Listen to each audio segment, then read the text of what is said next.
পৃথিবীর মানচিত্রে এমন কিছু জায়গা আছে যেগুলো রহস্যে ঘেরা, অজানা আর অবিশ্বাস্য প্রাকৃতিক বৈশিষ্ট্যে ভরপুর। এমনই একটি স্থান হলো গ্রিনল্যান্ড। নাম শুনলেই মনে হতে পারে এটি হয়তো সবুজে ঘেরা এক সুন্দর দ্বীপ, কিন্তু বাস্তবে এই দ্বীপ পৃথিবীর দ্বিতীয় বৃহত্তম বরফে ঢাকা ভূখণ্ড। এখানে প্রায় 80% এলাকা সারা বছর বরফের চাদরে মোড়ানো থাকে, অথচ ইতিহাস বলে 1000 বছর আগে এই দ্বীপ একেবারেই এরকম ছিল না। কিন্তু জানেন কি, গ্রিনল্যান্ড হচ্ছে স্বায়ত্তশাসিত অঞ্চল যা ডেনমার্কের রাজ্যভুক্ত। যদিও এটি ভৌগোলিকভাবে উত্তর আমেরিকার অংশ, তবে রাজনৈতিকভাবে এটি ইউরোপীয় দেশ ডেনমার্কের অধীনে রয়েছে। বিশ্ব মানচিত্রে কানাডার উত্তর পূর্বে অবস্থিত গ্রিনল্যান্ডকে যতটা বড় দেখানো হয়, আয়তনে এটি ততটা বড় নয়। এর কারণ হলো ত্রিমাত্রিক পৃথিবীকে দ্বিমাত্রিক মানচিত্রে প্রকাশের জটিলতা।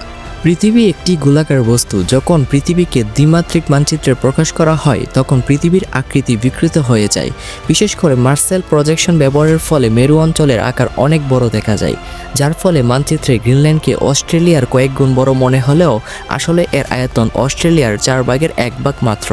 লাল পিঁপড়ার এই পর্বে আলোচনা করা হবে গ্রিনল্যান্ড সম্পর্কে। ভিডিও শুরু করার আগে অনুরোধ করব, যদি আপনি লাল পিঁপড়া চ্যানেলে নতুন হয়ে থাকেন তাহলে সাবস্ক্রাইব করে বেল আইকনটি ক্লিক করুন।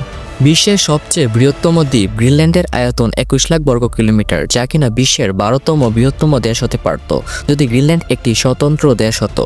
বিশ্বের বৃহত্তম দ্বীপের তালিকায় দ্বিতীয় নম্বরে রয়েছে নিউগিনি, যার আয়তন 8,47,000 বর্গ কিলোমিটার। নিউগিনি দ্বীপটির অবস্থান ইন্দোনেশিয়া ও পাপুয়া দুই দেশের মাঝখানে প্রশান্ত মহাসাগরে। ওই তালিকায় তৃতীয় ও চতুর্থ স্থানে রয়েছে যথাক্রমে বর্নিও এবং মাদাগাস্কার।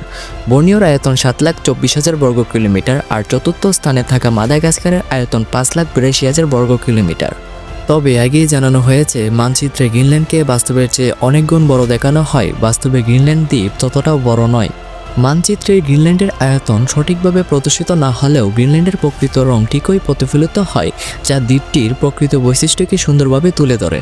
গ্রিনল্যান্ডের মোট আয়তন 21 লাখ বর্গ কিলোমিটারের মধ্যে 80% এলাকা বরফের নিচে রয়েছে, যা প্রায় 17 লাখ বর্গ কিলোমিটার। এই অংশে মানুষের বসবাস স্থাপন করা একেবারেই অসম্ভব। বাকি 20% অংশ, যা প্রায় 4 লাখ বর্গ কিলোমিটার, এই অংশ বরফ মুক্ত। এখানে মানুষ বসবাস করতে পারে। গ্রিনল্যান্ডের এই অংশে প্রায় 56,000 মানুষের বসবাস রয়েছে। এই দ্বীপের রাজধানী হচ্ছে নুক। এই শহরটি খুবই ছোট, কিন্তু গ্রিনল্যান্ডের জন্য খুবই গুরুত্বপূর্ণ শহর। নুক শহরটি আটলান্টিক মহাসাগরের তীরে অবস্থিত। এই শহরের জনসংখ্যা মাত্র 19,000, তবে এই শহরে রয়েছে গ্রিনল্যান্ডের প্রশাসনিক ও সাংস্কৃতিক কেন্দ্র। যদিও নুক শহরটি স্বায়ত্তশাসিত গ্রিনল্যান্ডের অংশ, তবুও এটি এখনও ডেনমার্কের অধীনে রয়েছে। বিজ্ঞানীদের গবেষণা অনুযায়ী গ্রিনল্যান্ডে মানুষের বসবাস শুরু হয় প্রায় 4,500 বছর আগে। গ্রিনল্যান্ডে বসবাসকারী প্রাচীন মানুষেরা মূলত সাইবেরিয়া এবং আলাস্কা থেকে এসেছিলেন। তারা ইনুইট জাতির পূর্বপুরুষ ছিল, যারা কানাডার উত্তর মেরু অঞ্চলের বিভিন্ন স্থানে বসবাস করত। ইনুইটদের পূর্বপুরুষেরা ল্যান্ড ব্রিজ পার হয়ে আলাস্কা হয়ে গ্রিনল্যান্ডে এসেছিলেন। সেখানে তারা শিকার এবং মাছ ধরার মাধ্যমে জীবন ধারণ করতে শুরু করেন। তাদের এই অঞ্চলে বসবাস করা অনেকটা কঠিন ছিল। শীতল আবহাওয়ার কারণে গ্রিনল্যান্ডে অনেক সময় দিনের বেলাতেও সূর্যের আলো ঠিকমতো দেখা যায় না, ফলে মানুষকে দীর্ঘ সময় অন্ধকারে থাকতে হয়। শীতকালে তাপমাত্রা -40 ডিগ্রি সেলসিয়াসের নিচেও নেমে যায়, তাই এখানে কৃষিকাজ করা সম্ভব হয় না। সেজন্য মানুষকে শিকার এবং মাছ ধরার মাধ্যমে খাবারের ব্যবস্থা করতে হয়। গ্রিনল্যান্ডে বড় বড় রাস্তা বা রেলপথ নেই, তাই এক স্থান থেকে অন্য স্থানে যাতায়াতের প্রধান মাধ্যম হলো নৌকা, যা উপকূলীয় এলাকাগুলোর মধ্যে সংযোগ স্থাপন করে। এছাড়াও দীর্ঘ দূরত্ব অতিক্রমের জন্য স্থানীয়রা হেলিকপ্টার ও ছোট প্লেন ব্যবহার করে, যা বিশেষ করে প্রত্যন্ত গ্রাম ও শহরগুলোর জন্য গুরুত্বপূর্ণ। তবে শীতের সময় যখন চারপাশের পানি শক্ত বরফ হয়ে যায়, তখন সাধারণ যানবাহনের ব্যবহার করা সম্ভব হয় না। এই পরিস্থিতিতে মানুষ কোকোরে স্লেজ ব্যবহার করে চলাচল করে, যা বরফে যাতায়াতের অন্যতম কার্যকর উপায়।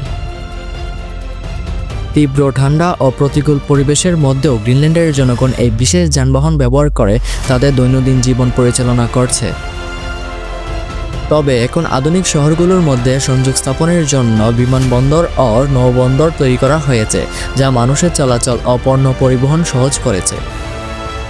গ্রিনল্যান্ড নিয়ে বিজ্ঞানীরা দীর্ঘদিন ধরে গবেষণা করে আসছে।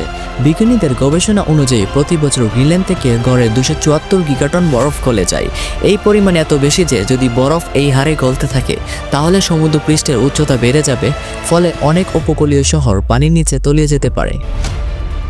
গ্রিনল্যান্ডের তাপমাত্রা আগের তুলনায় অনেক বেড়ে গেছে। বিজ্ঞানীদের মতে শিল্প বিপ্লবের সময়ের তুলনায় এখন তাপমাত্রা প্রায় 1.5 ডিগ্রি সেলসিয়াস বেশি।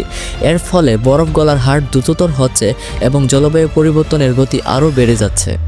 গবেষকরা বরফের নিচে নদী এবং উষ্ণ জলপ্রবাহের সন্ধান পেয়েছেন, যার ফলে বরফ গলে যায়। এমনকি বিজ্ঞানীরা ধারণা করেছেন যে বরফের নিচে সুপ্ত আগ্নেয়গিরিও থাকতে পারে, যা ভবিষ্যতে সক্রিয় হয়ে পরিস্থিতি আরও খারাপ করে দিতে পারে। এই পরিবর্তনের প্রভাব শুধু মানুষ নয়, প্রাণীদের উপরও পড়ছে। মেরু অঞ্চলের ভাল্লুকের মতো প্রাণীরা তাদের আবাসস্থল হারাচ্ছে, কারণ তারা বেঁচে থাকার জন্য বরফের উপর নির্ভরশীল। গ্রিনল্যান্ড শুধু বরফে ঢাকা এক বিশাল দ্বীপ নয়, এটি পর্যটকের জন্য এক আকর্ষণীয় জায়গা। যদিও এটি বিশ্বের অন্যতম শীতল স্থান, তবু প্রতি বছর অনেক মানুষ এখানে আসে। যারা প্রকৃতির সৌন্দর্য আর নির্জন পরিবেশ উপভোগ করতে ভালোবাসেন তাদের জন্য এটি এক অনন্য জায়গা। গ্রিনল্যান্ডের সবচেয়ে বড় আকর্ষণ হলো উত্তর মেরুর আলো, যা শীতের রাতে আকাশে নীল, সবুজ আর লাল রঙের আলো ঝলমল করে, যা এক সাধারণ দৃশ্য তৈরি করে। এছাড়া বিশাল হিমবাহ, বরফের গুহা আর ভাসমান বরফখণ্ড দেখার জন্য অনেকে এখানে আসে। এখানে ঘুরতে আসা পর্যটকেরা কুকুরে স্লেজ রাইড উপভোগ করতে পারেন। বরফের উপর কুকুরের টানে চলা স্লেজ রাইড এক দারুণ অভিজ্ঞতা। এছাড়া এখানে এসে অনেকেই বিশাল তিমি মাছ দেখেন, যা সাধারণভাবে উপকূলের কাছাকাছি চলে আসে। গ্রীষ্মকালে কিছু অংশে বরফ গলে গেলে নৌকা ভ্রমণের সুযোগও মেলে। তবে জলবায়ু পরিবর্তনের কারণে গ্রিনল্যান্ড এখন বড় সমস্যার মধ্যে পড়ছে। প্রতি বছর অনেক বরফ গলে যাচ্ছে, যা ভবিষ্যতে আরও বিপদ ডেকে আনতে পারে। বিজ্ঞানীরা বলেছেন, যদি গ্রিনল্যান্ডের সব বরফ গলে যায় তাহলে বিশ্বের সমুদ্রপৃষ্ঠ 7 মিটার পর্যন্ত উচ্চতা বেড়ে যেতে পারে।